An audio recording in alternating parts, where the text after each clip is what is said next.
Hi, friends. I am Tosh, and this is Unwritten Rules of the Road. And we are joined today by my wonderful dear friends, Naika. Naika, thank you so much for being here today. Thank you for having me. It's so good to see you again and talk with you. Oh, I am sorry, I forgot to mute myself on one of the things, and I was experiencing echo. We were just talking, so Naika was doing, we did a whole bunch of pandemic live streams, and Naika actually DJ'd on several of them.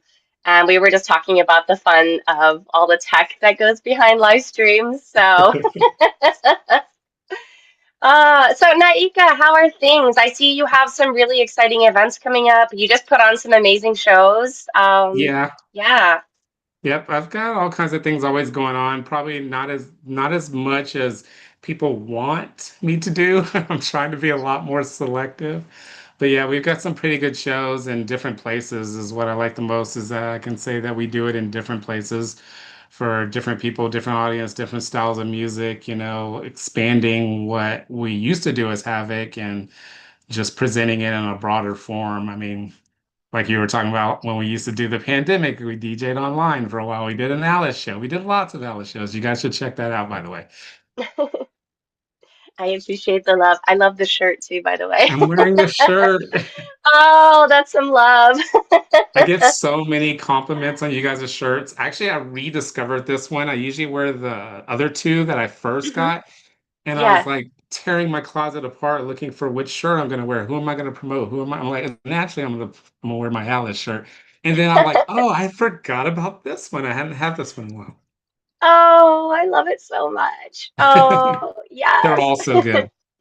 Thank you. We work with such incredible artists. So that's a Daphne Yap amazingness. Yes. Yes. So, yes. Yeah, so I know you just put on the Crew Shadows Night Sign show for World Goth Day. Yes. That Um, was the Houston and one. Yeah. yes, and I thought that it was really cool that you actually did that around the World Goth Day. And I was curious actually, was this like just a inspired idea? Um, So, over the years, I've become more selective of when I'm going to do my shows. There's, of course, Halloween, and then you kind of just branch out from Halloween. It's like, okay, what am I going to do, leading up to, and which dates am I going to pick? And World Goth Day has been one that has been stuck out there, and it fell on a weekend. And of course, the goth scene is, in my opinion, still expanding, and people are still discovering it, and there's so much to be said about it. I was like, I have not done a World Goth holiday event. And so I put that one together after doing a couple of Obsidian ones. And it was really cool to do. I definitely loved doing it. And, par to the bands that I usually produce, on the stage, though it was perfect. that's awesome. Yeah, I mean, it's really, you always have such interesting lineups around events. And so, yeah, I mean, have you always like kind of created your shows in that way, or is this kind of a new It's actually a approach? lot of thought and planning goes into it. It's weird because a lot of people just book shows to have like different bands and different lineups. But one thing I like to say about having events, it's an experience. Like, with the DJing and the bands and the way that it's selected, sometimes we do like bands that don't normally complement each other, but you're like, I would have never have heard that music if I hadn't gone to this Alice show, and it was really cool that they opened for them. And so I've always loved mixing it up, hence the name HaVoK. Um, it's done on purpose and it gives people such a broader experience than a normal clubbing experience, a normal concert experience.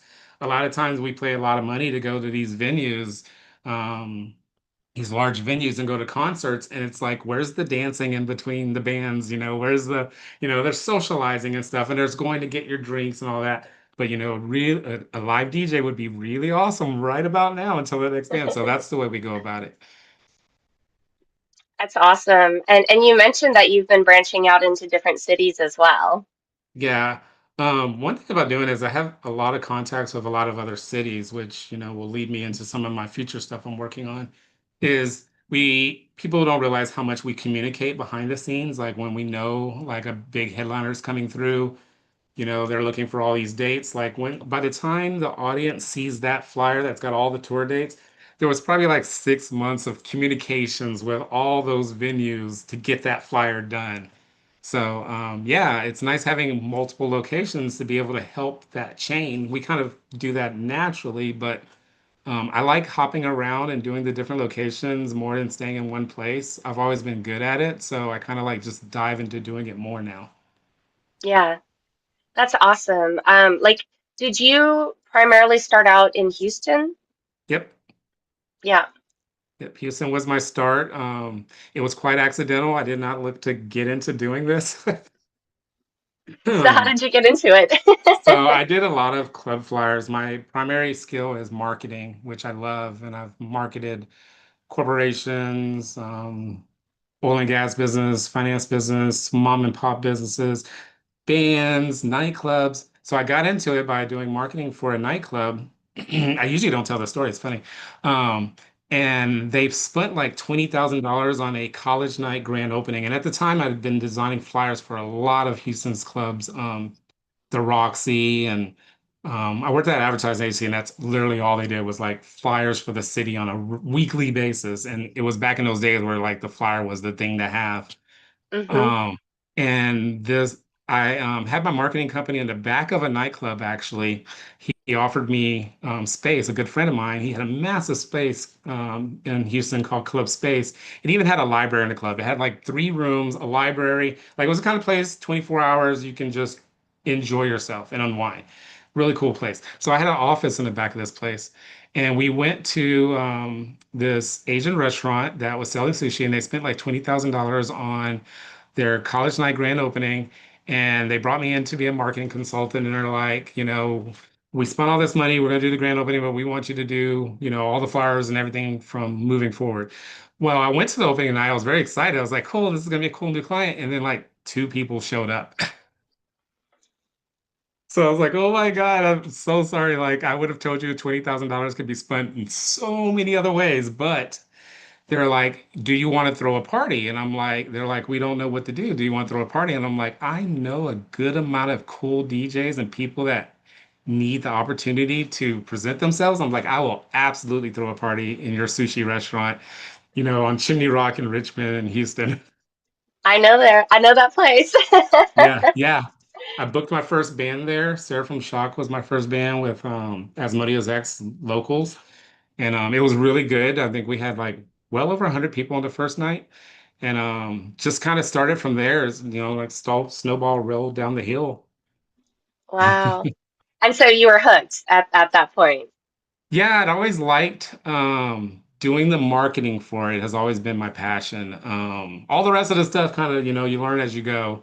I had never done a band or a performance or any of that stuff before, but I knew who I wanted to play, and I knew how to design a flyer, and I knew how to market an event.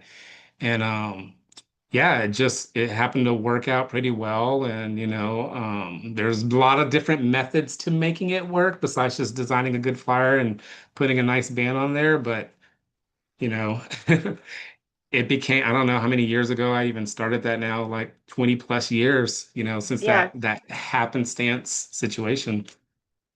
So what are things that help make it work? So things that help make it work, gosh, I always say getting out on the street and passing out that flyer to people at different events and meeting people and shaking hands and like putting it on telephone posts and cards. Like you even see large companies do this. We take it for granted. We think digital is like, you put your flyer on digital and you send it out to everybody by email or by messenger on Facebook.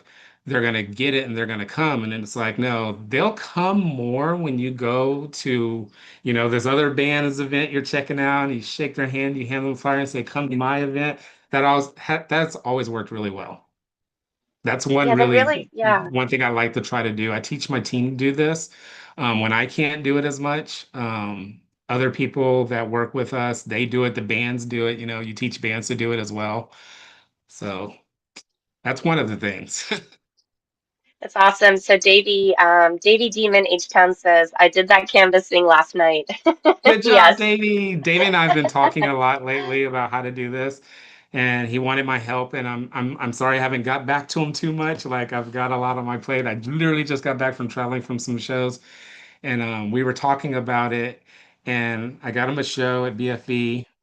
Um, and yeah, there's different methods to than just being on the flyer and just showing up and playing your music. If you want people to show up, you know, they like to get to know you. Like just doing this podcast alone, like the amount of people that Alice gets to come to their shows because you do things like this, it really makes a big difference being a part of the community. Yeah, absolutely. Absolutely. And I don't know, just in kind of looking at your history and all the, gosh, you have worked with so many artists. Like, Yeah. that's such a testament to that, right? It's funny because nowadays, this is the reason why we were talking about the vinyl that I have on my wall. I didn't take pictures of anything that I did back in those days, like when I first started this, because I was so new at it. I had no idea. I would look back and be like, oh, I sat with this and this person, I know Tosh from way back when at the Jet Lounge, like I look back, I'm like, I didn't take pictures. I was so busy working. I feel you. So now I try to collect something from like each of my shows and do the picture, like now we have social media, so doing the picture is like a big thing. But back then it wasn't a big thing, like so now I make sure I at least do that. Yes. Yes. It's really awesome when you actually see like you're reminded because sometimes you can forget like it can be such a flurry when you get really busy It's a and then you blur. can look back. Yeah, a total blur and then you can be like, "Oh, I remember that show. That was a great show." It was funny because I have to remember that constantly. I had a show with Ice Peak and I was doing my boots and setting up my stuff, and the band came over to say hi to me. And I was like, hold on, give me a second. I'm still setting up my stuff. And then before I knew it, like it was the end of the show. I never Ah. really got to say hi to them. They were getting on their tour bus and going to the next stop. I'm like, I did it again. Well, it's a lot to juggle though. It really is a lot to juggle. Yeah, Yeah. Yeah. I think when you're putting together shows, it's like you're working with so many different moving parts. it is. It is. People don't realize how early we show up. Like doors might be 8, and we've been there since like minimum 4 o'clock. Wow. Yeah. So what is set up? Like walk me through a day in the life like of a show day. Oh my gosh. So I've actually started making this a part of the fan experience. People that come to the club, to buy an extra ticket. Like we did it with the World Golf Day with Cruise Shadows and Rogue. We had people come in during like the setup and the sound check. So they get to experience the whole setup because when you walk through the door and you come at a certain hour and like music's already going, it's completely different than watching all the chaos. And it's so Yes. cool sharing people that chaos. I've actually started doing videos of it, live streaming the setup, like we were talking before we were doing this. I'm like, just let people see the sound check stuff. Like I love it. I love that. I went to a Rammstein show. It was year before last, and it blew my mind. They had a crew of 400. And obviously that's a much larger scale, but I've always been curious as to like what goes on behind the scenes to make a show what it is, right? So, Yep. Yep. yeah, And it's they such a set cool theirs that's up cool. 24 hours before. If you like look at everything that's going on, besides the music sounding amazing, the stage, the stage show, the videos working, the sound check. Rammstein like sets up 24 to 48 hours ahead. And that's not even a lot of time in my opinion. So they I do mean, it. yeah. Yeah, all things considered, it's wild. Yeah. But yeah, I think that's really, I mean, when you think about all the moving parts and the people, as well that you're having to like, manage and stuff. You Yes. must really love what you do. It's a love-hate relationship. Like I love it in short bursts. Like once I'm done with the show, I don't want to think about it for another month until the next one. Yeah. But yeah, I love like the 24 hours before, that build up to it. That's when I get the most excited about what I'm doing. The whole rest of it, I'm like, why did I do this? Like, what is the reasons for all this, And then, you see the happy people at the end of the show and the messages that come in afterwards and the bands getting all these new likes and people wearing their new merch. Then you're like, that's why I do it. I love that because that's real love. That's real love.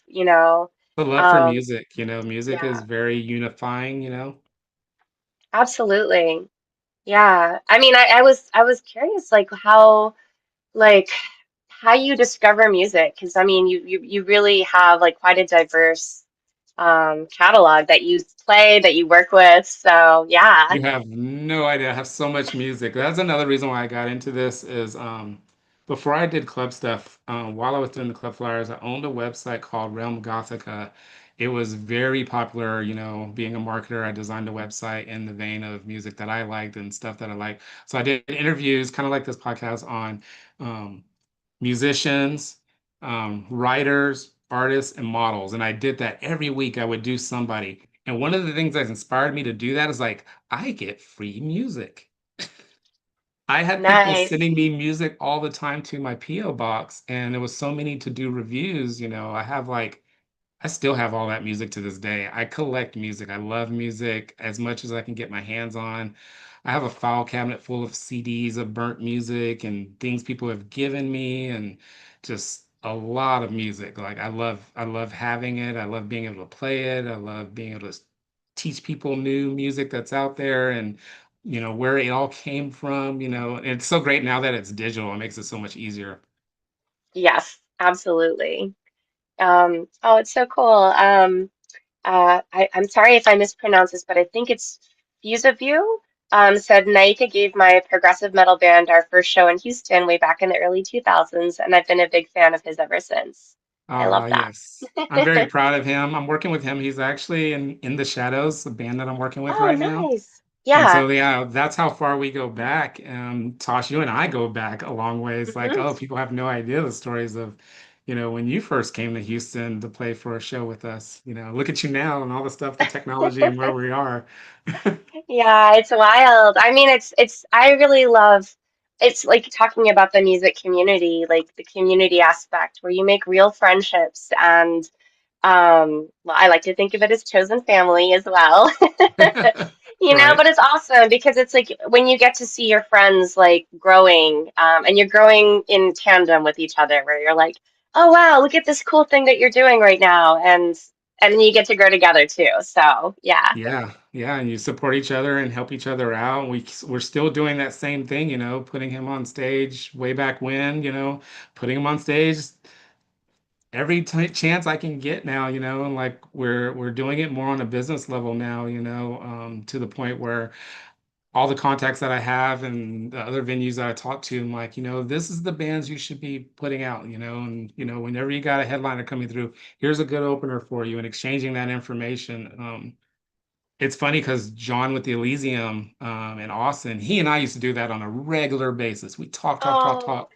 Yeah, I love John. we I love John. communicate so much behind the scenes. And it's funny, as I was going back and I was watching some of your videos, John mentioned, how do you get booked and, how does it all work and how do you get those shows and stuff? It's because we have a network of people that know each other in the background and we Hmm. communicate and we talk about what band, would be good to open for this fest or this. Yeah, yeah, I see that. I absolutely see that, and I see that happening in different regions. It's very very cool because I see different promoters helping each other. Where like if a band's coming through, they all kind of try to work together in tandem, and that really helps bands like myself when you're, indie and you're like booking your own shows, and you're like, well, how do I go about like going through Texas? Right. Going through Texas Yeah. alone is like out of a lot of the tour path, like people don't know if you come from California through El Paso, it's hot down there. There's a good chance your tour bus might not make it. So we're like, we're on the other side, like, have they got past El Paso? You just things about, touring. It's true. It's a whole, and it's huge. Like if people haven't experienced Texas yet, it's like, okay, just be prepared. There are going to be some very long drives. Very long drives. I drive all over the Yes. state, and it's crazy how big this state is. Yeah. Are there like certain key cities that you would recommend to a touring band going through Texas? Oh my gosh, most bands do it right. It's not hard to look at the bigger artists and see what they're doing, but when you're a small band and you're just starting, like I like to teach people like don't try to do Dallas. Don't try to do Houston. You're thinking like the center of the mass of population. There's so many other little cities around Houston, many cities around Dallas, many cities around LA. As long as you're playing and you're getting out there in that area and people love your music, they'll come to you. Houston, there's places in the north side, the south side, the east side, and you still feel like, God, it takes a long time to get from one side of Houston to the other. Yeah, I recommend playing wherever you can play. There's even like you guys played for me in Wichita Falls, Texas. I remember that. So like Yes. they're thirsty for music out here. They don't get a lot of Alice, and everybody that went to that show, like you could tell their jaws are just dropped. It was such a sweet show. I've loved all our shows, but it's awesome. Growing up in Lubbock myself, I'm like, I have an appreciation for like, communities that aren't necessarily huge, like Right. huge, large cities. I mean, those are fun too. Don't get me wrong. It's awesome, but I have a very special place in my heart for being like, okay, let's just play the show, right? And like it's awesome where you can like really feel like you connect to people in a very unique way, I think. I think sometimes when there's like really large shows or large festivals, I mean it's great. I mean there's a lot of people, but at the same time it feels like you can get lost in the mix, you For sure. know? For sure. Yeah, I specialize on the smaller shows. I prefer the smaller shows. I get pulled toward the larger shows sometimes, but I still love the opportunity to put a band on the stage for the very first time. Like that is always one bragging right that I go for, the discovery. Yes, yes. That's awesome. So, like, if a band were to want to work with you for the first time, like, how do you actually go about like selecting the bands as if they approach you? It depends on what you mean by working with me. There's like, do you want to just do a show? Do you want like guidance? Do you want to be in front of a big headliner? Because like your first show, I'm not going to put you in front of a big headliner. I have a Hmm. place that I have, that's a smaller venue, and it's good to test out because, I don't know how many times they've played, for, certain venues, have they ever been on stage before? Do they know how to work with a sound guy? Do they know how to work with lighting? Do they know how to work with video? So I like to bring bands onto something realistic that they can do first, just try them out. And also, what's their audience like? And when their audience is good, like I always guarantee you, like I will bring them on to a bigger show once I see how you handle the basic stuff. Which isn't usually so basic. Like basic's not the best word for it, but the madness, how you handle the madness, you know, if you're gonna open up for, Thrill Kill Cult, Hmm. you've got to be, on your game. Okay, okay. So break this down for me. Like, what would be some very basic things, for maybe a new band wouldn't know? You'd be surprised how many bands don't show up on time for load-in. Like Hmm. I just did a venue myself that reminded me how strict load-in can be. Timing, Yes, I yes, like to be yes. there 30 minutes before everybody. So Hmm. to make sure they know where the load indoors, where the park, blah blah blah. Some venues will email you all that stuff and tell you how to Yeah. do everything. The bigger you get, it's very structured. Live Nation events, structure, structure, structure, and you can't mess that structure up. Smaller venues, it's like if you show up at 6 o'clock and I'm there and you can get load in done and you're not just sitting around, because we got another band coming behind you, we got, the headliner coming behind you, so if they can get through all that basic setup stuff in the, smaller venues, then they're good to do the bigger, more professional venues. And that's just something you learn with bands after you've worked with them over time is like what level of setup are they at? Are they really quick about how they do their stuff? Are they set up quick?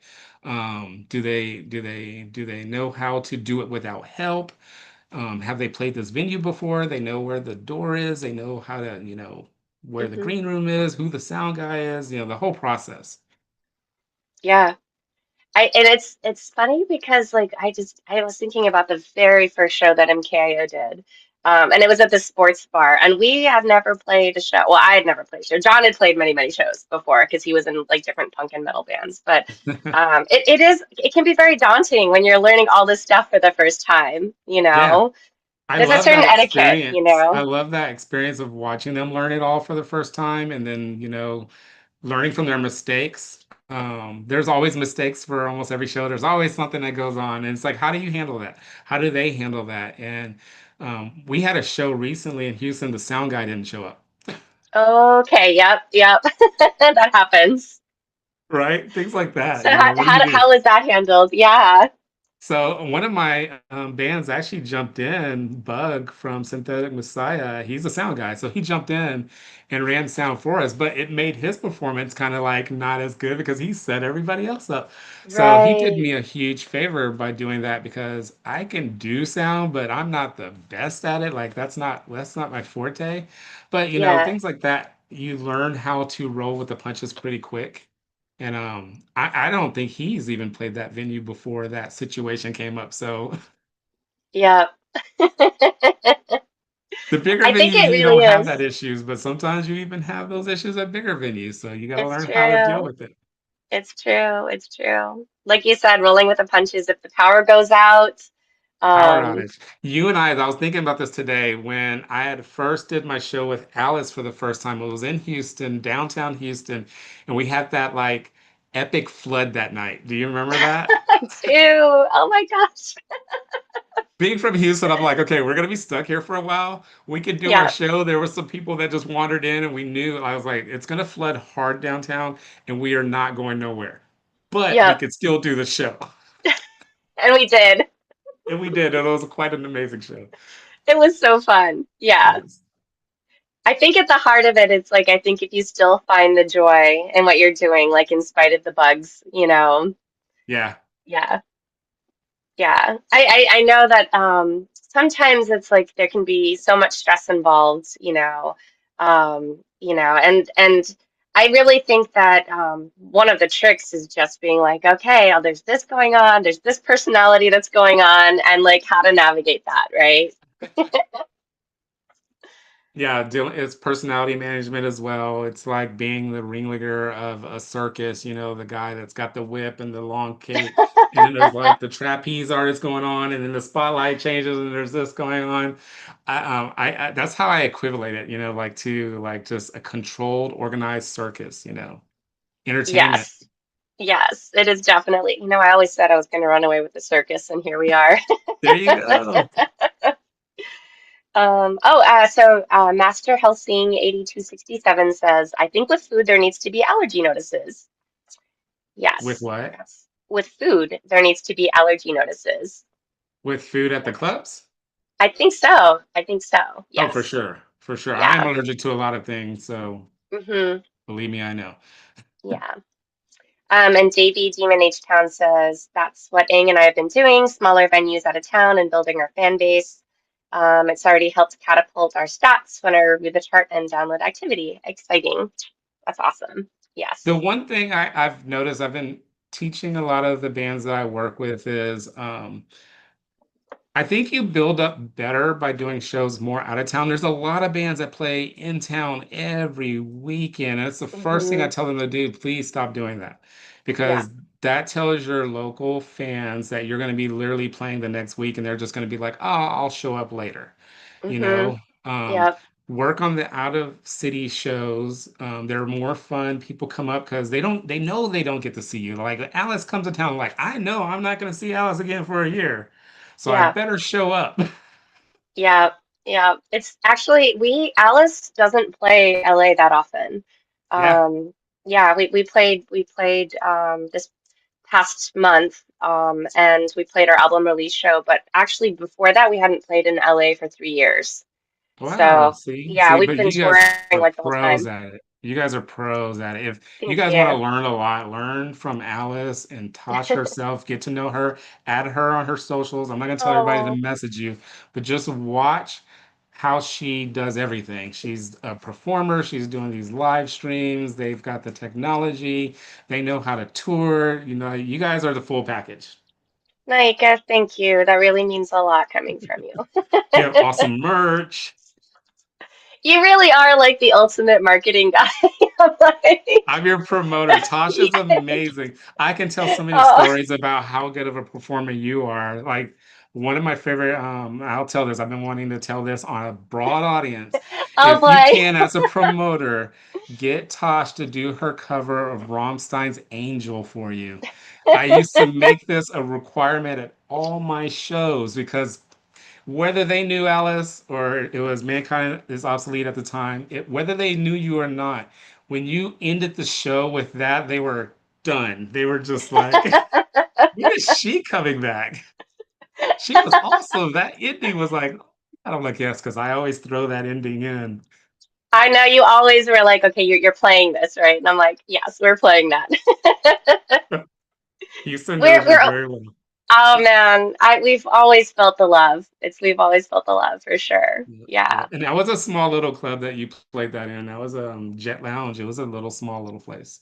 Yep. Yep. Yeah, back Yeah. in the We day. actually we are overdue to record that one. Like we've been talking to John about it. So Oh my yes. God, and John doing the drumming. Yes. That's Yes. new. That's breaking news, folks. Let's, it actually is. I haven't announced it publicly, but I'm like, oh, hint, hint.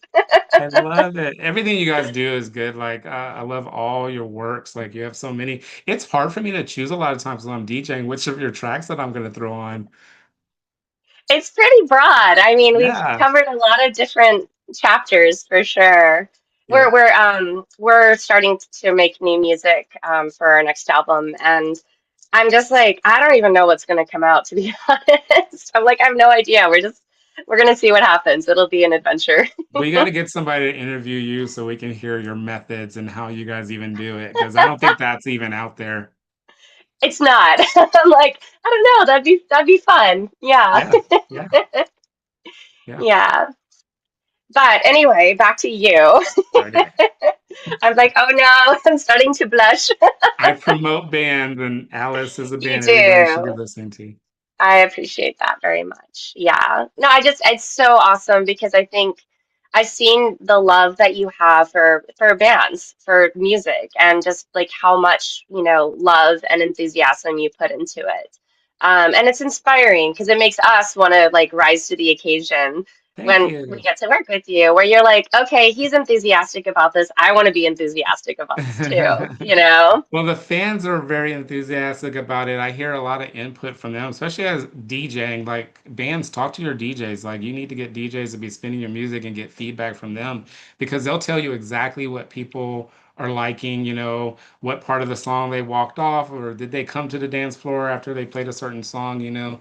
So a lot of bands, they put out a lot of music, but the distribution to get it to more places than your live performance is really important. So I always take the input of what people like, to my sets of what I'm playing. And, when people ask me like, what was that band? And I'm happy to show them Mm. like your social media pages or share it to them later or whatever. So yeah.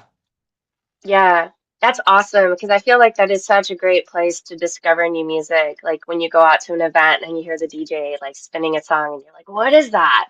Um, yeah, yeah. Yeah. Do you keep your playlists online? Are there places that people can check it out? I just started posting them again. I hadn't done that for a while. I like to be very secretive because a lot of people like to kind of just like these days people can just copy your stuff and just play it, Mm, I see. I and got you. one of my friends was asking me like, how do you create your list? And like everything I play in a night I'm doing on the fly. I don't even think about it before what I'm gonna play. It's all a matter of like, how is the crowd feeling? What kind of night is the theme?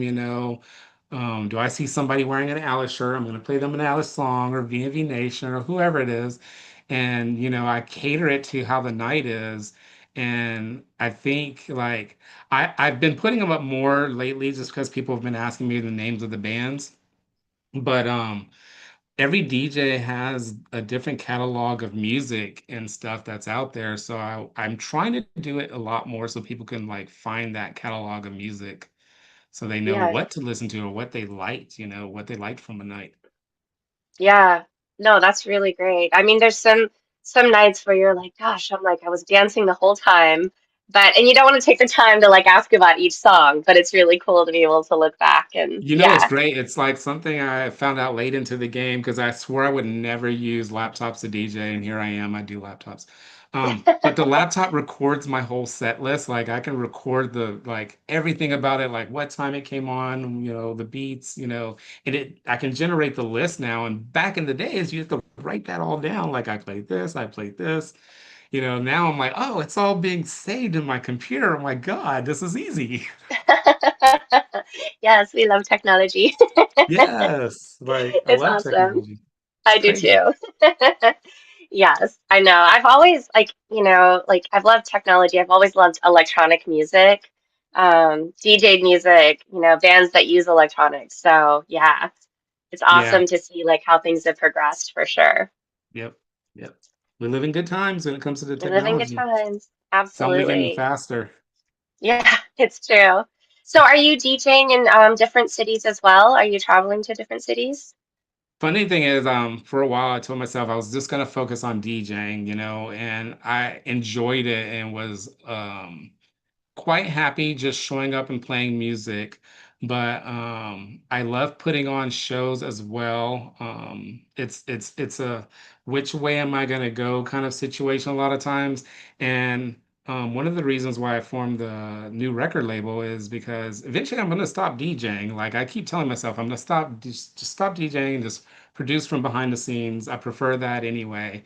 But I bounce around to different towns and I do shows. I like going with the bands that I'm working with. Like, if Mm. Alice wants to take me on tour, I will go. Like that would be, like awesome, right? Like it's fun because you get to help produce the show and you get to go DJ at the exact same time.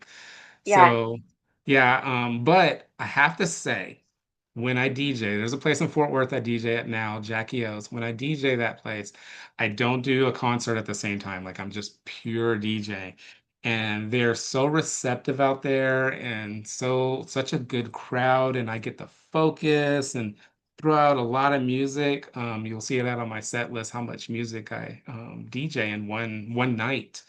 um I get a lot of good energy from doing that as well, like shows, you know how it is. You show up early, you bring all the gear, you get the band checked in, you get them their dinner, you get the hotel, then we're loading all back out. Like as a DJ, if I can just DJ every now and then, like it really helps out a lot. I understand. It really does feed the spirit when you have like certain shows that it's like you have a singular job, just Right? one thing. It's Yes. big contrast. Big contrast for sure. Because I do gigs as a keyboardist as well. And it's like so different when I'm just playing keyboards versus like I'm the one that's like managing and booking and wearing all Yeah. the hats, in Alice. So it's nice to have those. I mean, I would never take the other parts away, Right, but right. yeah, for sure. It's nice to have the shows that are singular. Correct. Yeah. So you like touring? Do to some degree, like I have never done like what you guys do, like 26 stops all around, like, and then I'm gonna go do an international after this. Like, I don't know if I'm ready to do all that. Like, I've been offered to do it and I've been asked to do it. I'm like, I don't know if I want to do that. Like that, I see what you guys do and it's amazing, but I would probably be in a hospital somewhere. I see these bands that get sick on the road or they come through and they're not feeling well and they need like all the nourishment and yoga in the backyard. I'm like, I know we it's a do have to do reminder. our things. Yes. There is like self-care involved, like a lot of self-care involved on tour to stay healthy. Yeah. Bands that do all that, like do full tours, like, go to their shows, buy the merch, like it's not just the performing, like, and these bands that do it professionally really big, of course, they've got big crews and like Rammstein. Even Rammstein, like, you go from city to city where you don't have time to even recognize where you are and you're performing for the audience. It's a job and it's amazing that they pull that off, like all the dates Yeah. and all the locations and travel arrangements and eating healthy. John, did your first podcasts on here, and he's a drummer. He's an amazing drummer. He used to drum for Mankind's Obsolete. He plays for IMX now. He has a cookbook, vegan touring. How to be a vegan and tour. I'm like, that's what I'm talking about. That's amazing that people can do it and do it healthy and do it safely and make a living Yeah. out of it. Yeah, absolutely. I'm not It's ready to do what John and you guys do. No. you don't want to go through the boot camp. I'll go with you because it'll be fun. Like we could do this on the road. That would be so great. That would make it worthy. We do have a really good time. I mean, we're just a bunch of nerds, really, in Alice, but Yeah. It would we have a depend on really who good I do time. it with too. Like, I'd Yeah. want to go with somebody, not just by myself. Yes, it does make a difference. Like I've had friends that are solo artists and that they're driving themselves and I know, and I'm just like, oh my gosh, I'm like, you have to keep yourself company for 6 to 8 hours in between stops. Yeah, I could do that part of it, but like it would be funner to do the setup and all the different like if I can do like HaVoK and I take it on the road and do the whole like this band, this DJ, all of it and do it on the road, that would be cool because then, I'm working Yeah. with the right group. But showing up just at each place by yourself, loading in and doing all of it to completely new audiences, wow, look, that's It's a amazing that you different guys do thing. that. Yeah. It's a different thing. It is very fun though when you are, like you were saying, you end up with the right people because then it's like you have these bonds for life. Like you create these stories and these memories together. That's just really special. And yeah, Yeah, there's good parts of it. I'm kind of spoiled. I like going in my club and I know where all the exits are. I know where the best food places are. I know, which hotel that you should stay at and, who lives in this town and all that stuff. Like I like the knowing the clubs inside out, So if I did do a tour, I would study every place I went to so I can do the exact same thing again the next time. see, this is what would make you a fantastic tour manager too. I know I think about that too. I'm like, should I be a tour manager? Like I mean, you're saying things where I'm like, yeah, that sounds like a really awesome tour manager. I've been offered to do it back in my early days. I had no idea about doing it professionally, but now as I have done it so much, I like doing it behind the screens. Like, okay, so your hotel key's not working. Okay, try this. There's somebody in this town. Stay at their house until we get it figured out. So there's Yep. like the virtual tour manager, and then there's like the road tour manager. Oh yeah. I've always It's hated the tour different. managers. I do not like tour managers. As soon as they like, I'm the tour manager, I'm like, I want to talk to Tosh. Oh, well, to be fair, I am the tour manager, so I just have to wear a different Yes, you hat. are. Yes, you are. For now, for now. For now, I would have to be the right person. I feel like because we've been DIY like this whole time, I appreciate it. It's like I really have a deep appreciation for like how much work goes into a show. Like you were saying, like all the people, your promoter, your street team, your sound person, your lighting person, if there is, well, sometimes it's If one there is a person. lighting If person, there is even a lighting person, there might not be a lighting person. I experienced that recently. I'm like, it's been a long since I had no lighting person show up for me. Like, wow, okay. Yeah, yeah, yeah. We've had the shows where we are all the things, like all of the above, including the sound person. Usually Right. Gordon. Gordon's usually our sound person. Your whole team is like amazing. You've got an amazing team. I do. I am very, very grateful and feel very lucky Scott for Landis, we're talking about you and the technology back there. Scott's the one behind the scenes, guys. He makes all of this happen. Yes, us, all of this magic. Yes. And he's a musician and like, yeah, you have an amazing team. Yeah, yeah, they are awesome. Absolutely. And it's so awesome. I love being in a band. Like I really love being in a band. Like because there are so many things that I am not very good at. And it's great to be a part of a team where I'm like, okay, these are the things that I'm better at and these are the things that other people are better at. And then you Right. can kind of share the load. Right. Yeah. You're not always in that lucky situation, so I understand sometimes it takes transitions to get to that right place. For So, sure. That's yes, why I could never do yes. it on my own. I don't know. I don't that would be scary. Well, it's really cool. You've been talking about like how you've been working with your team. Yeah. Um, yeah. Is it the same Last group of people for a while or? No, a lot of people have gone different ways. This is one of those things you do for the love of it. Like to do it as a job is it's very difficult. Like you don't make a lot of money. It's a lot of hours and never pays as much as, the time we put into doing all this stuff. So when you build a team of people that like doing it, have the same madness that we do. Of course, they get to come into the club, they get to meet, Alice and all the other bands, and there's a lot of perks to it. They get to learn the business and stuff. But I've had large teams that worked really well that we would do a Friday and Saturday and we would literally sleep in the club to get it ready for the next day. Like Wow. I've done that level of it, and then I've done the level where I've got one person that, they show up on time with me, and that's the only person I want there to get anything that's done because I know that one person is very reliable. And um yeah, the team is very important, having different people at different locations, especially as I expand, having different people at different locations to, if I get held up in traffic, make sure the venue door is open so the band can start loading in. Please. Yeah. Yeah. Yeah. I mean, and that's actually a big thing. It's a huge thing. It is. It's true. Yeah. Yeah. So I was actually curious, like, do you have like a big vision moving forward for HaVoK? I do now. I wish I Hmm. had a long time ago. I learned a lot the hard way.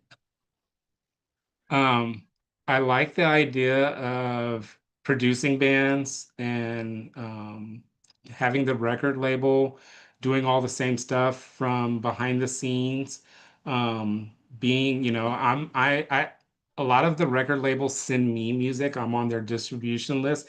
It's nice for me to have a distribution list to send to DJs now myself. So I'm like, okay. Yeah. I can do some of the same things for people that don't get that kind of representation and stuff. So my big picture is to do it more on a business level. I actually formed the LLC in February for Whisperwish Entertainment, because I'm like, I have to be very serious about this time. I have to Hmm. like really um, take the talents, take the knowledge, take the musicians' talents and do something with it. Hmm. And we've been working on that since February. And, like all things, when you have the right team and you have the right talent and you present it to people, people love what you do. And I can already see it growing.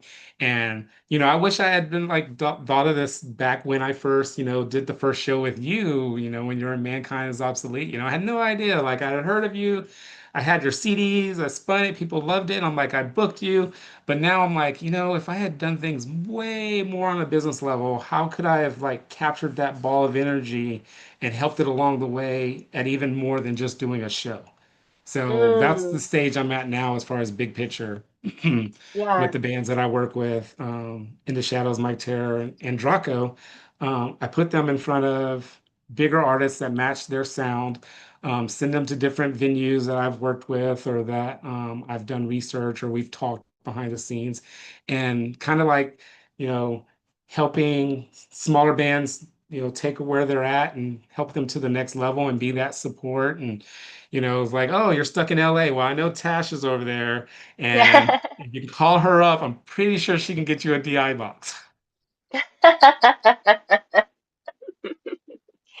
Well, it's true actually. There it's like and it is those things. Gosh, we have been in that position.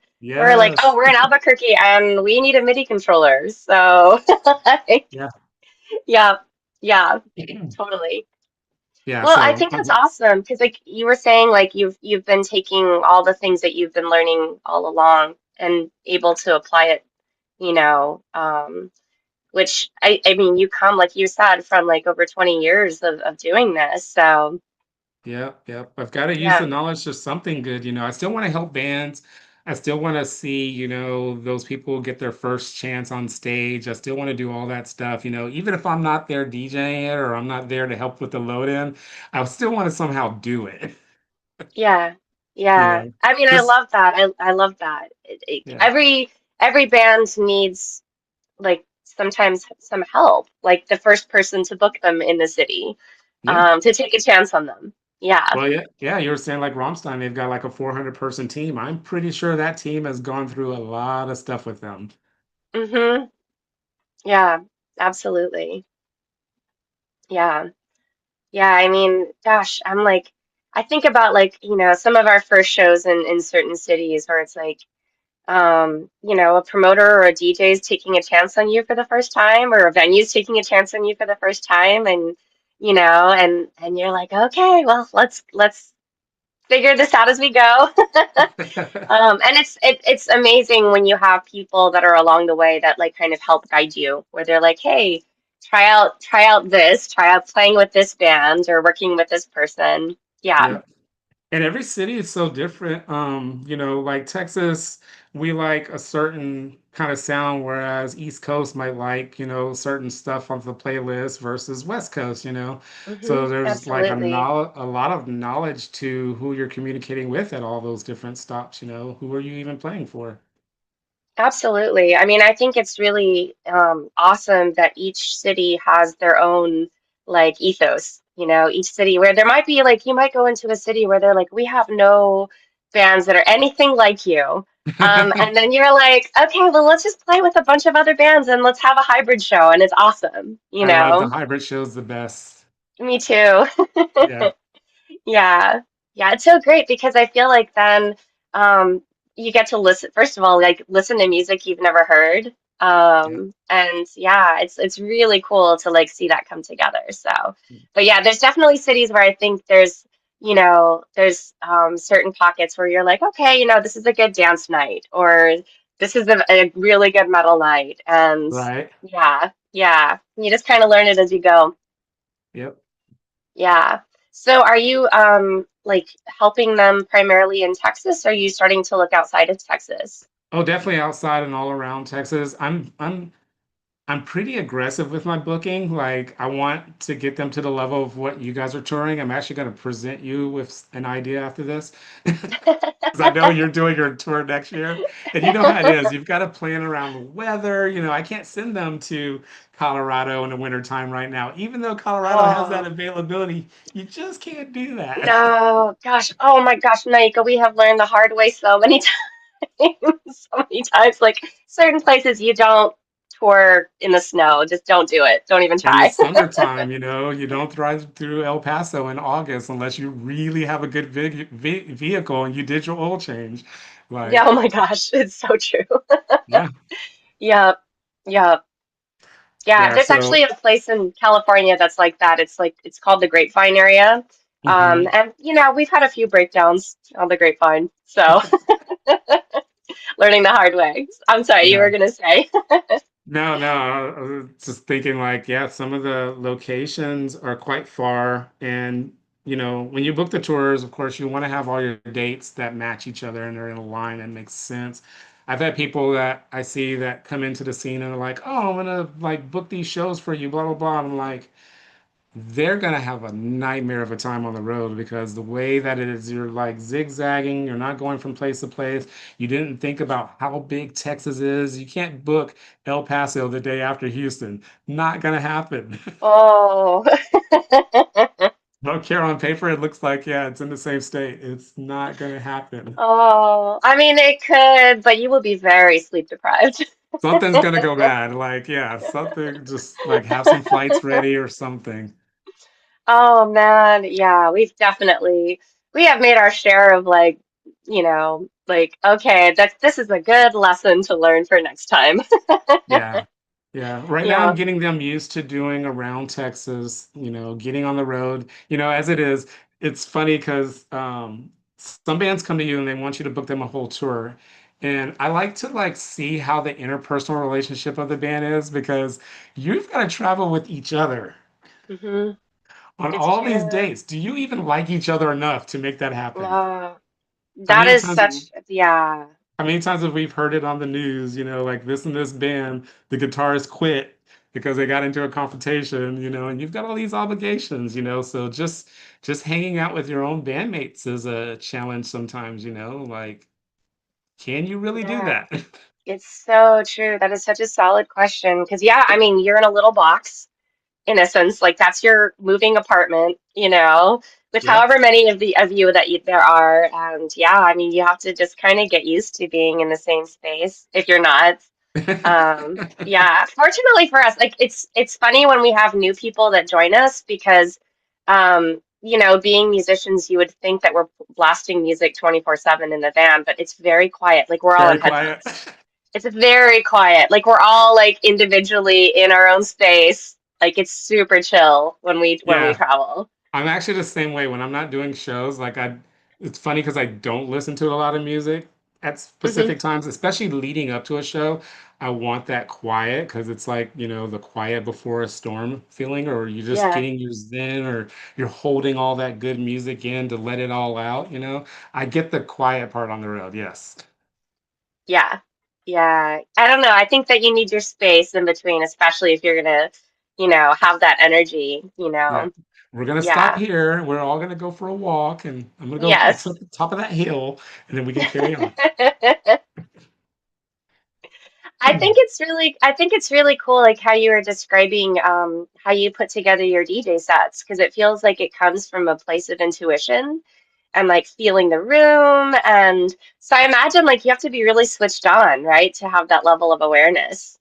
Yeah, a lot of people ask me that actually, like, how do I come up with my sets? I'm like, I don't come up with my sets ahead of time. It's all raw. Like, it's exactly what felt right at the moment, what the mood of the environment was, or is there something political that just happened and this song just kind of speaks to that, or is this band coming into town soon? So I'm gonna play a little bit more of their music to give them some pre-promotion, because I know Alice is coming soon or whatever. And you gotta be fluid because you could go to a night and you think you're gonna play these 20 songs. You think they're gonna love it, and they just might not. Maybe something Yeah. happened in their community that they don't want to hear that right now. So you've got to be Yeah. fluid to play something that works for whatever you're in front of. So I always make mine up on the fly as I go, and that's always done me better than trying to plan anything because plans never Mm. go well in this business sometimes. You can plan a lot, and then, the one thing you didn't plan for was the mood of the night. Oh gosh, that's true. I mean, have you always known that? Has that always been kind of your way of being? I've always taken a temperature of the night, like if it's raining, we're gonna have a rainy night. Is it gonna be a hot night? Um, all kinds of different things take consideration into the kind of night that you're doing. Is it so and so's birthday? So and so birthday loves this band and they dance a lot. I'm probably gonna play that person's three of their top songs. Oh yeah, for sure. Yeah. Yeah. Yeah, gosh, that makes all the sense. And it probably makes it like fun, exciting, and maybe just a little scary, like going into it. But you're probably used to it by now, just being I like, don't. okay, I'm just gonna go on the fly. I I actually have more anxiety doing this than I do DJing. Like DJing, I just go into it like I'm gonna play some. I have such a vast knowledge of music and library of music that I can adjust. Like if one song doesn't work, then I know how to adjust to the next song. Um, I don't usually get nervous DJing unless it's like a really big show.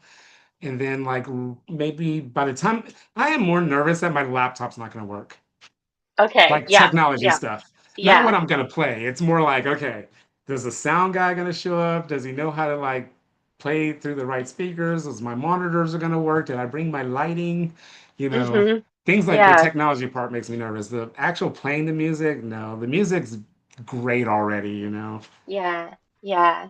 I love that. I think it's like the music speaks for itself, and it's just the in-betweens Correct. that you have to get through. Yeah. Yeah, yeah. Are you ever nervous about like shows that you're putting together? Yeah, probably every time. Yeah. Every time because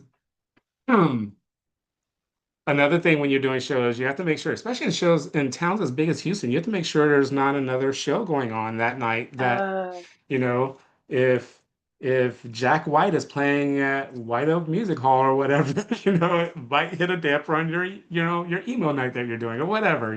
Yeah, So yeah. there's a lot of like, did I do everything right to make the show at the right place, the right time? How's the weather? Are all the bands, gonna show up on time, do their thing? So there's a lot Hmm. of nerves in the setups. Definitely for the setup of the show every time.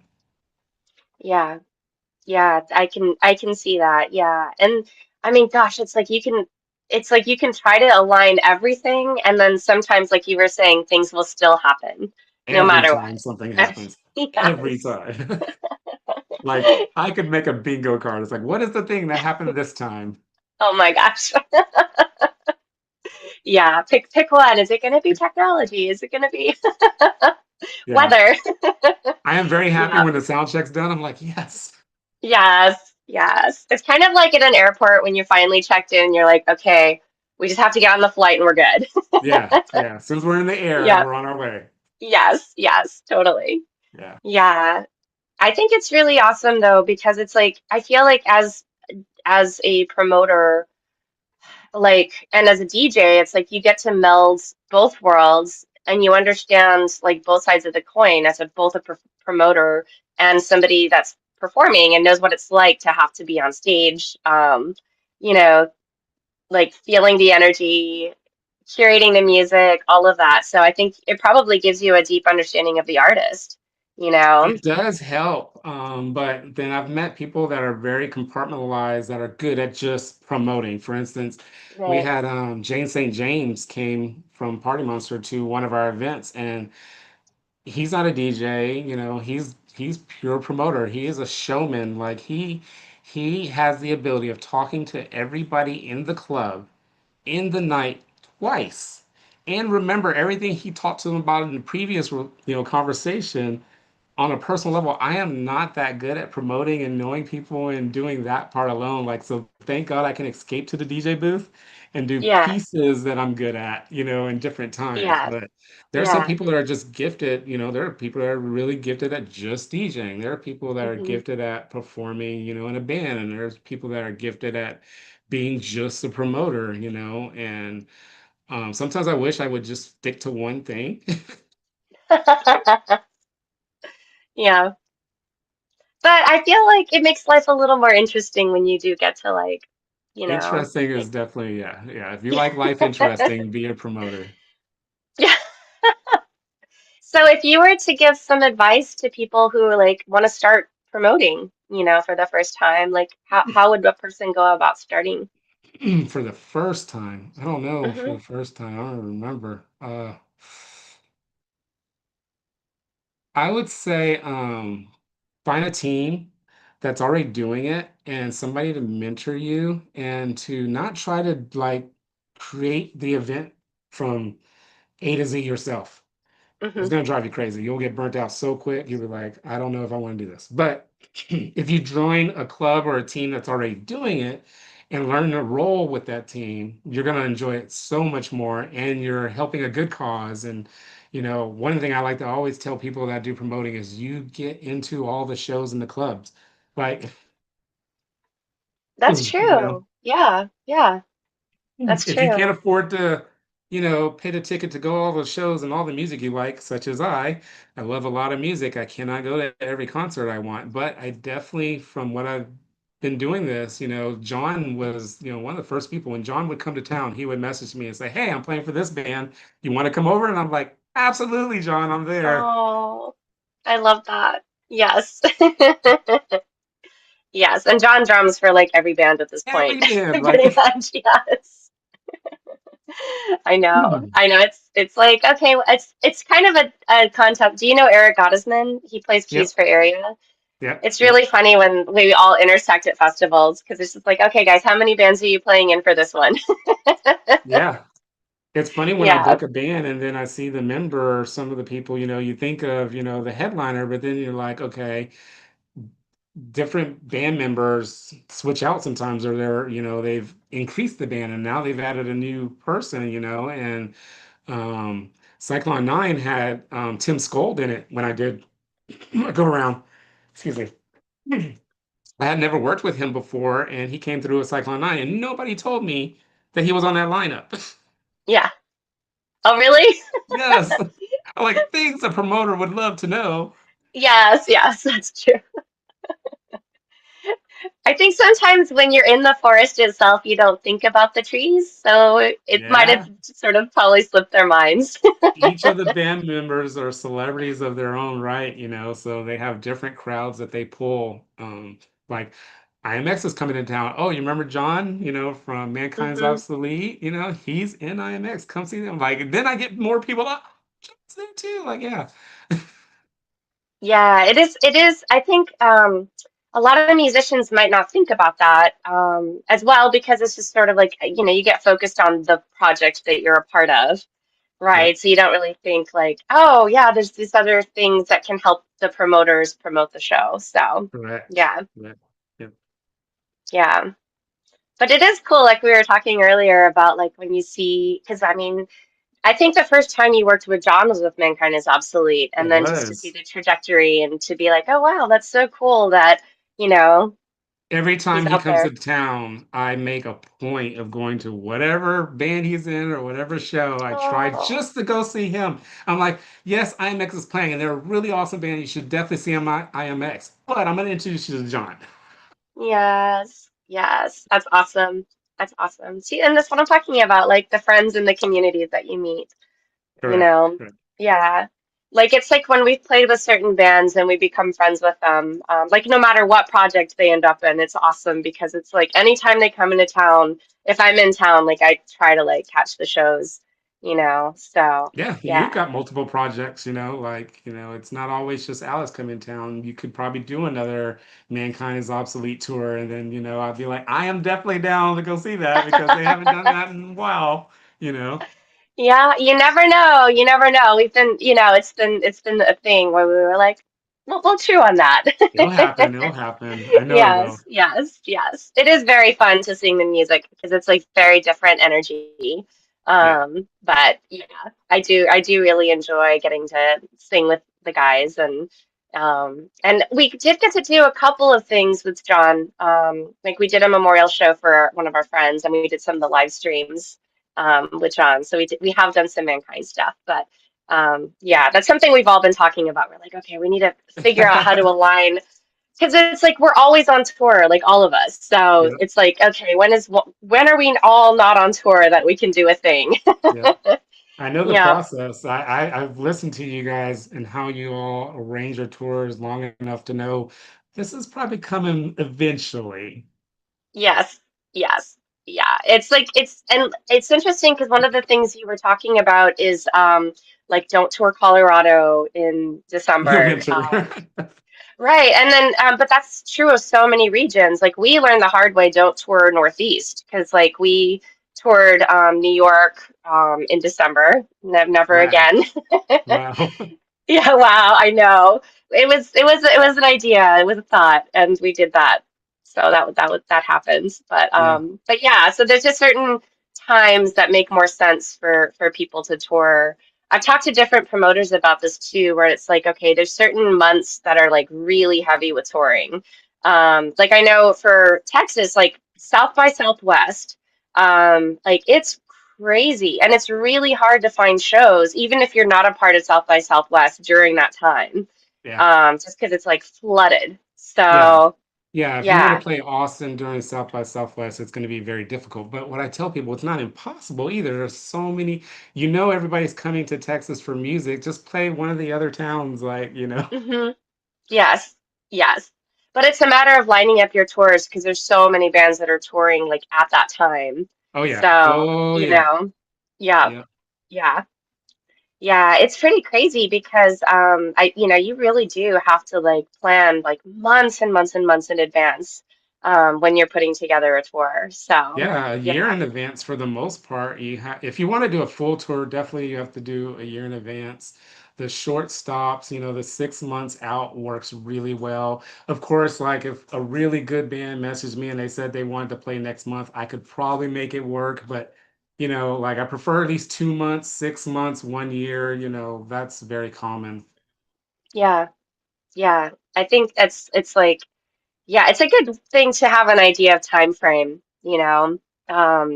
Yeah, because I mean, it's interesting. So we've been playing more festivals, and for us because we're a six piece, like we can't fly out there. Like they're not going to give us a big enough guarantee to fly us out there. So I have to get us to tour, like Yeah. to get us there and back. Yep. And so yeah, it takes a lot of planning to put that together. Yep. Yeah. And I'm glad to hear that you guys are doing the festivals.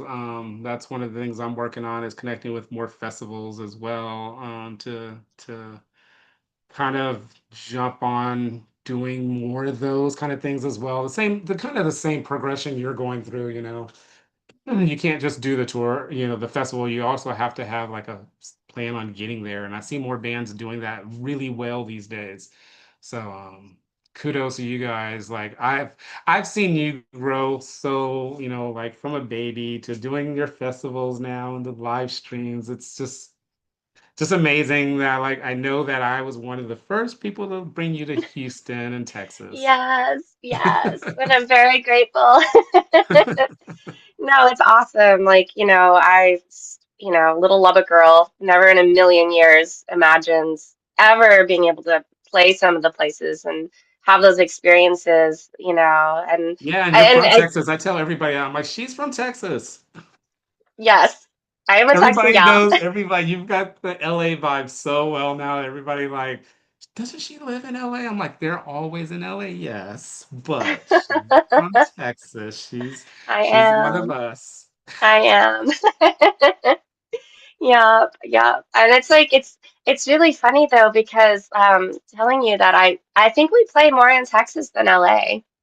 Like Good. if you actually look at our dates, like if you see the history of our dates, I'm like I think there are actually more Texas dates than LA. So, Well, there's a lot more to Texas than, just LA. yes. A lot of bands want to go play LA, and I'm like, okay, LA is great to play, but there's a lot of places to play in LA first off. And, Hmm. everybody in LA, I loved LA. I fell in love with LA when I went out there. Everybody's doing what we're doing. There's so much of, entertainment, and I got so much free music and met so many artists and stuff. It's hard to like pop out over there. Like it's hard to break out. So I like, some of these spots in Texas are just so much easier to work with. There's not 50 other people doing the exact same thing. So I get you, like doing shows locally in LA has got to be a challenge on its own. But I saw you guys did one recently and you did like Hmm. really well because you hadn't played in a while. I think y'all sold that one out. Hmm. Yeah, Yeah, I was like, I wanted to yeah. go to that show. I was like, I Oh want to my go to gosh, that I show wish so you bad. had. Ah, okay, next time, let me know if you do. You know you'll be on the list. I know I need to go over there. Actually, I've got a couple of friends that have been asking me to go to Vegas and LA to visit. So I'm trying to time it right with like something like that going on. Yes, yes. That's a good idea because I feel like Vegas and LA are so close that you can actually like hit those spots in the same weekend. So, Correct, yeah, and correct. Has a great music community there as well. We love playing Vegas. I was So, shocked how good of a music scene they have over there. It is underrated. Everybody goes over there for casinos. I was right. offered so many DJ jobs going over there. It's got a great scene. Like people are awesome about supporting live music there. So, yeah. Yes. Yeah. Yeah. Honestly, in general, like I feel a lot of love for the live music scene, and I just see like so many places that are so supportive of artists. Like, it's awesome. Yep. I'm like, yeah, I'm glad we're back to doing live music. I remember when we went through the COVID stuff and we first started doing these broadcasts and we still did live shows online and you guys were a genius creating Alice TV and keeping that connection. We like watched concerts in our living room and had us DJs on. Like you guys are pioneers for sure. thank you. It meant a lot because, like, I don't know. I mean, I felt so sad about seeing so many people just really suffering, like venues closing down and artists having a hard time, and and just everybody just going through it together. And it just felt like I'm like you were talking earlier about how music is so universal and is a way of bringing people together. And I was like, this is the only thing I know to do, you Right. It's know. super therapeutic for people. Like your music, like pick any song, and I know people make you guys comments on how like it's changed their life or helped them through a difficult situation and all that. Like the love of what we have for doing the music speaks volumes from the therapy that it gives people. So, having live music again, going into, the clubs and just seeing a good concert and seeing people going around again and growing and getting big. I'm glad that, the live is all back and, getting more healthy every day. Yeah, absolutely. And it's so cool to see like people continuing to tour and seeing that it's possible, like whether you're on a label or not. Like, it's just like you can go out there, you can absolutely get like booked. We're still not on a label, Yeah, so you guys aren't a like label. Hmm. no, we've just been sort of our own little island this whole time. You guys are pretty impressive. It will take a really good label to like improve what you guys do. So I don't know. So there's something to be said about being an independent artist, like some of the bands I've worked with, I won't name their names, but I had no idea that they were on such a strict label when I first booked them. They had never came to Texas, and they're a huge, goth band now, but they're Mhm. so controlled. Like they couldn't even like be on their cell phones during like load in and sound check. I'm like, oh, that's what Oh, it's like. I'm like, that's what it's really oh, like. wow. But they're a Wow. huge band, but their label controls like point A to point Z, you have to have like vacations scheduled in to call your friends and family, I guess. I don't know. It's crazy, like the level of Wow. some of the bands that are produced on labels. Yeah, gosh, it sounds like a different world. Like I'm sure there's method to the madness of that, you know. Yeah. It sounds like such a different way of being. I guess for better or for worse, we've had the opportunity, I want to say, to be very homegrown and to have to learn things some many times the hard way, and just to be like, okay, well, I mean, the nice thing though is that you get to make whatever music you want, right? Like Exactly. it's yeah. Like if you're like, I want to make something super heavy, I can do that. Or if I want to make something super light, I can do that too. Yeah, yeah. The independence is really awesome. I mean, we all know we've read like people like Prince, who had a library of music. He was only allowed to put out certain songs, or, he had to hold back from them because they weren't, paying him his dues for his music and stuff like that.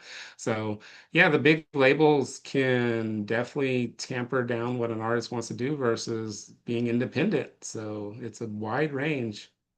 Yeah, it is. I think, I mean, there's obviously like it's awesome when you have a team of people, you have people able to like do things probably on a much better, bigger level than you can, hopefully, in Yeah. theory. Yep. But like, I guess the nice thing about being an indie is that you can learn like how to do all this stuff yourself, and then you learn that it's possible. Like you're like, Yeah. oh, I mean, I'm the one that packs all the merch and ships it out, whereas like a label would be doing that, right? So, Yeah. Yeah. yeah, but I put a lot of love into it, and so if anybody orders something, that's going to be my hands that put it together and write the notes and ship it You out. guys have So an awesome package. You do your new follower package, new fan package.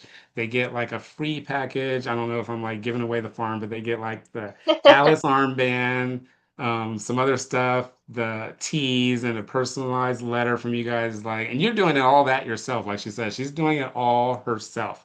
Like bands out there that are trying to get to this level, listen to how I said it before.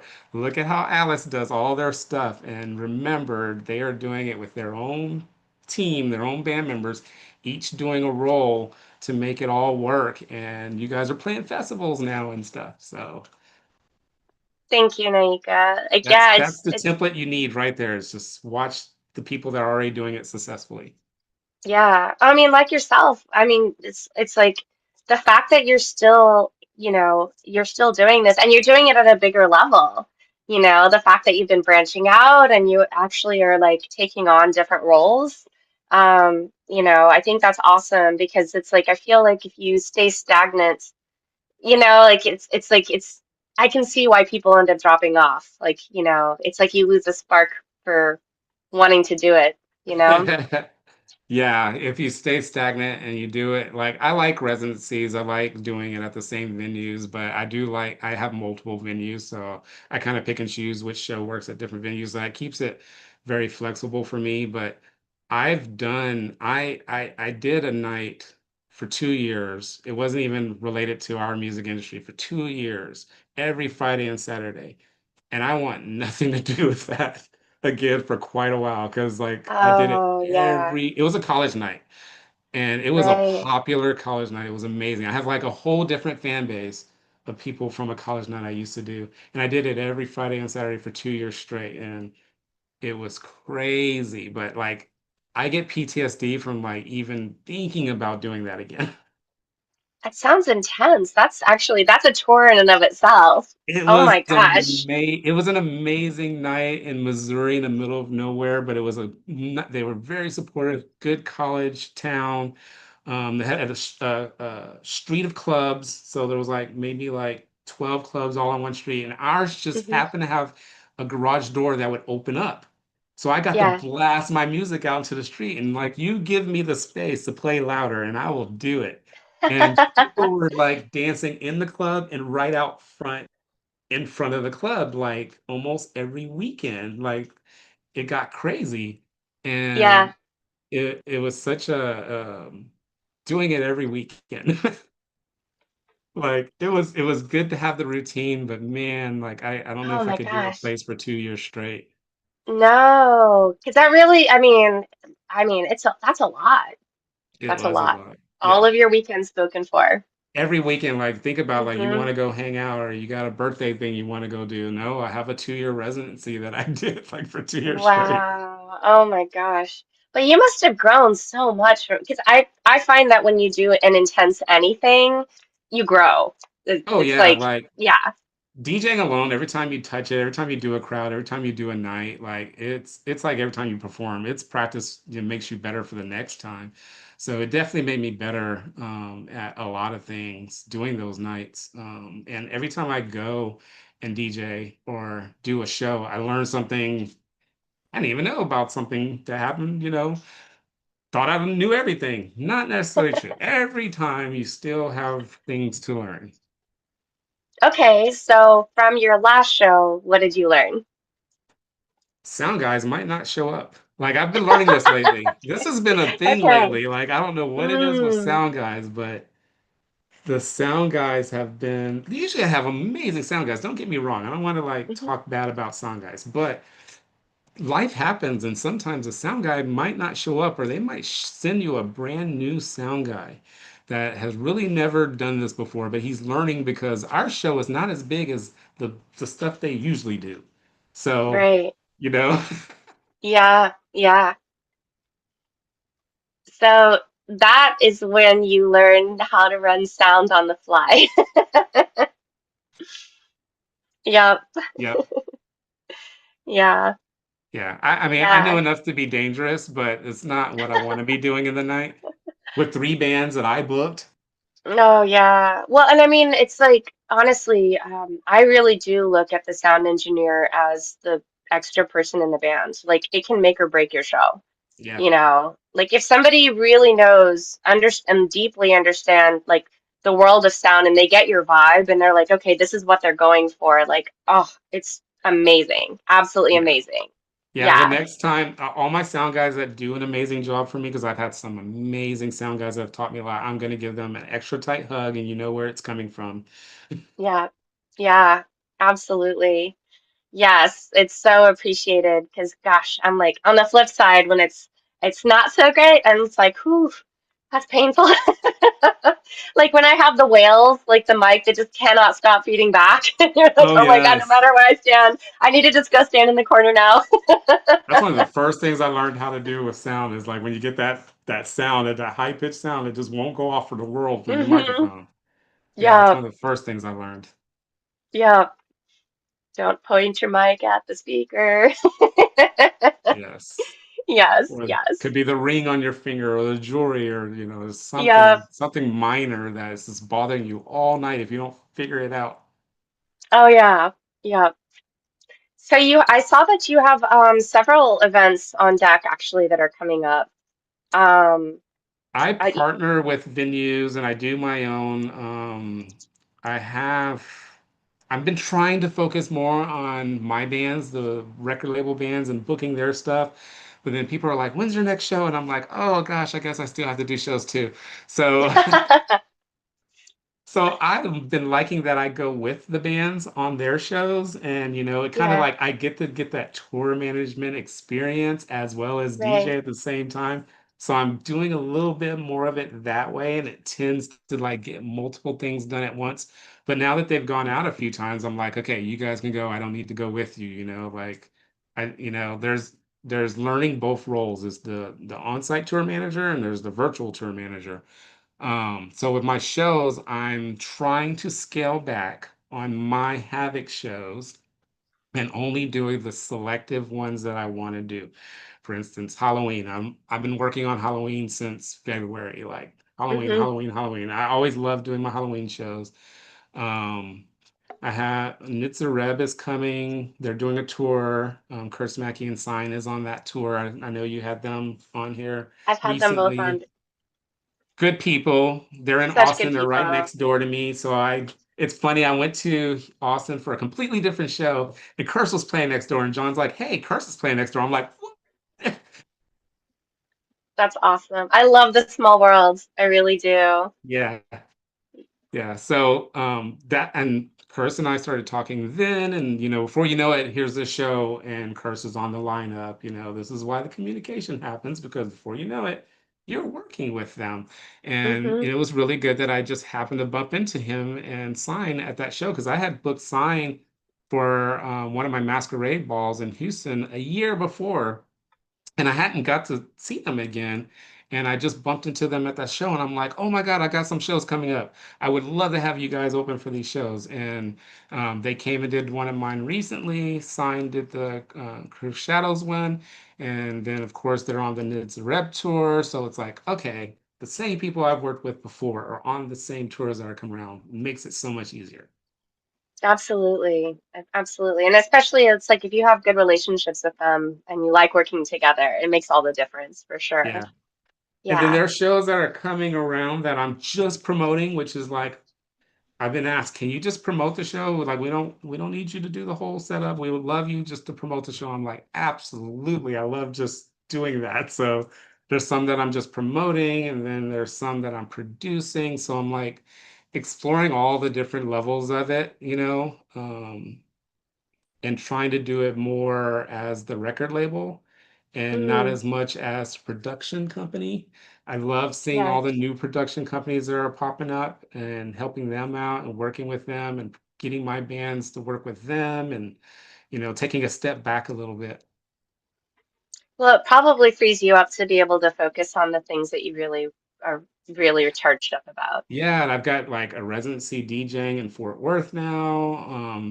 That it's not my show. I can just show up and do my own load in and play music all night. Like, yeah, so it gives me time to do some of my own stuff by not producing the shows as much anymore. Yeah. Yeah. Although I'm like, your shows have been awesome. I love doing my shows Yes. too. I love them. They're pretty fun. Like I love what I would love is to go to more shows like mine. Like Dallas has a good scene. Theirs are really awesome, but like, if I travel to Colorado, where's the show at? Like who's out there Mm. doing this? Like finding it in all the different spots. Like that's another great thing you get to do when you're touring with bands and you're working with bands is they get to go to those places. So it makes it easier when I want to go to those places. Yeah, that's true. And it's so sweet to see how each and everybody's so different about how they approach it, you know. So Yeah. it's really cool to learn from each other and to see how different people cultivate their communities. We love playing in North Carolina and like there's DJ Spider, I've had her on here as well. And it's so sweet. Like she puts together like these picnics sometimes. Which I'm like, yes. I'm like, I wish I lived closer because I want to go to a goth picnic, please. Yeah, Um, Johanna just did a picnic in Florida as well. And I'm like, what is this picnic thing that everybody's doing? everyone loves a good picnic, or at least I do. It's so innovative. I'm like, picnic, huh? I don't even know where to Yes. begin. I mean, you just have to get a little picnic basket and get a bunch of friends, and Is then there music too? I think there probably is music. I've never been to an actual goth picnic, but I It really want sounds to go to pretty one. amazing. Yes, I'm like, I need to look for one locally here. Yeah. Yeah, Yeah, there's been uh, goth picnics popping up everywhere, and I'm like, I have no idea where to begin with that. I know. Well, but you have to bring your umbrella, right? And your picnic basket. It's Texas. We don't do picnics. That's true. That's true. It is very hot in We do Texas. swim pool. Like I'll do pool parties. We can do the I equivalent of mean, see, that's pretty great. That's pretty Yeah. great. Watch, I'll have an email about that. Like, so got this venue with a pool. I mean, this is where it all begins, right? Yes. Oh my gosh. Naika, thank you so much for taking the time to chat and to hang out. Thank I was you. wondering, do you have any like wisdoms or perspectives to share that we haven't? Too many for this podcast. We'll just have to have you on again. I need to write a book or something, or like, yeah, have me on again. That would be cool. Yes, yes, please. Yeah, no, it's really so Curse, just finished writing this on philosophy. I know I need to get my Um, hands on that too. it's really good. Yeah. I love that it's like little mini essays, so it's like you don't it's like it's not overwhelming. You can just like pick it up and you can have like I just have time to read this one page and it's like this wisdom that you can just take with you. He's such a Yeah. smart, talented man. I have no doubt it's a good book. I'm gonna definitely get that. Like, you guys watch the rest of her podcast. There's a lot of interesting people. Tash is an amazing host. Thank you for having me so much. Oh, It's an honor. Nika. Thank you. I really appreciate you and everything that you've done, not just for us, but just for the community. Like seeing how much love you have for bands and artists and your joy for music. Thank Just you. It's my really pleasure. appreciate that. My Yeah. pleasure. I look forward to your tour next year. Yes, we're excited to be out there. Dear friends, thank you all so much for hanging out. As always, it is such a pleasure. Next week, we're going to have Bellhead from Chicago on here. We've played some shows with Bellhead ourselves. They are wonderful, wonderful people. It's a duo, and they both play bass, and they are awesome. So, yeah, we hope to see y'all there. And in the meantime, sending a lot of love.